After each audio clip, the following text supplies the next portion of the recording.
Bonjour, moi c'est Joliane Lamontagne Joël Ritchie. et il y a Patrick Gravel qui est le troisième membre fondateur de la coopérative. Des forêts et des gens, c'est un jardin indigène en milieu montagneux qui comprend 15 km de sentiers dans un magnifique massif montagneux nommé les Montagnes Noires dans la petite nation en Outaouais.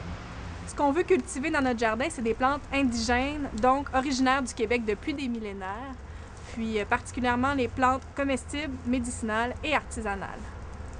Donc, on veut vous offrir des ateliers d'expérimentation avec ces plantes-là, comme par exemple la cueillette et la transformation de certaines espèces comme les têtes de violon ou le riz sauvage, la fabrication de paniers d'écorce de bouleau, par exemple.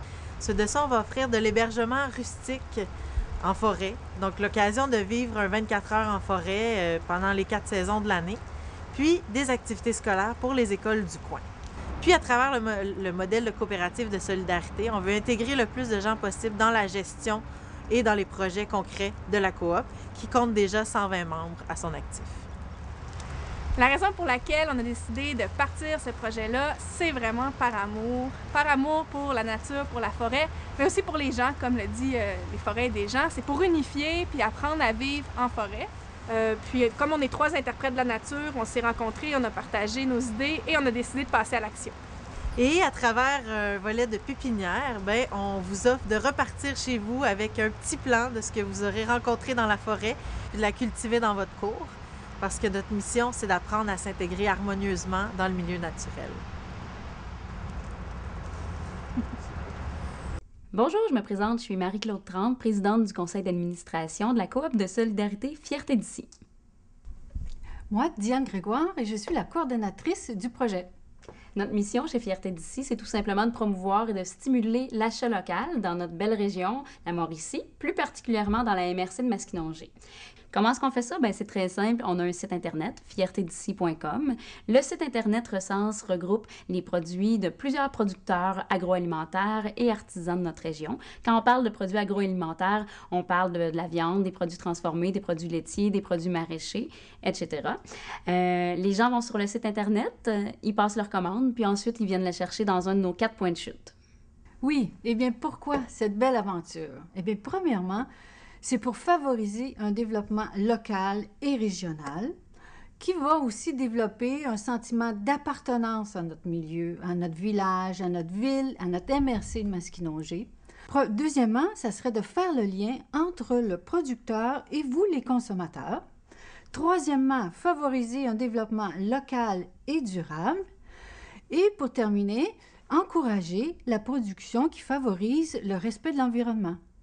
Je voulais vous dire aussi qu'on ouvre à l'été 2010 et qu'on vous attend pour goûter à nos produits et rencontrer nos producteurs. Merci. Bonjour, je m'appelle Frédéric Vincent.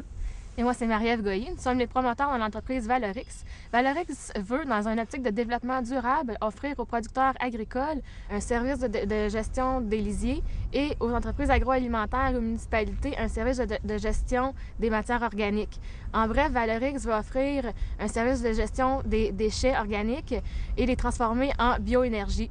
Donc, cette bioénergie-là sera utilisée par les entreprises pour transformer leur énergie fossile en énergie verte. Donc, on a développé le projet Valorix dans l'optique de trouver des solutions durables aux problèmes d'odeur vécus en production porcine et qui a amené des problèmes de cohabitation avec les citadins. Aussi pour trouver des solutions à la pollution des cours d'eau dans certaines régions.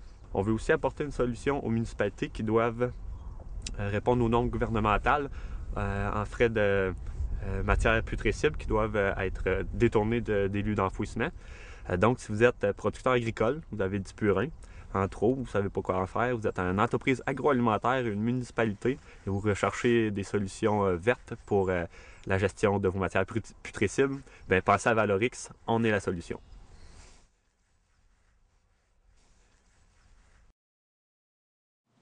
Bonjour, je m'appelle Robert Polka et je suis président et cofondateur de Passeport Éco.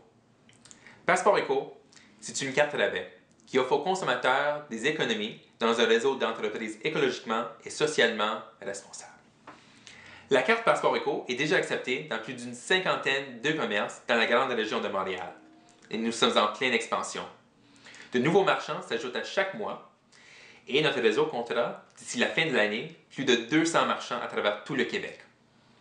La liste des marchands participants ainsi que leur rabais est disponible sur notre site Web. La carte Passeport Éco sert d'outil de fidélisation de la clientèle à nos marchands participants. En achetant la carte pour un an, pour seulement 25 $ taxes incluses, le client peut utiliser la carte aussi souvent qu'il veut chez tous les marchands du réseau. Pour les marchands, il s'agit donc de publicité qui s'adresse directement à leur public cible. Plutôt que de dépenser des grosses sommes en publicité sans savoir si leur investissement leur reviendra, les marchands redonnent ces montants en forme de rabais aux détenteurs de la carte Passeport Éco.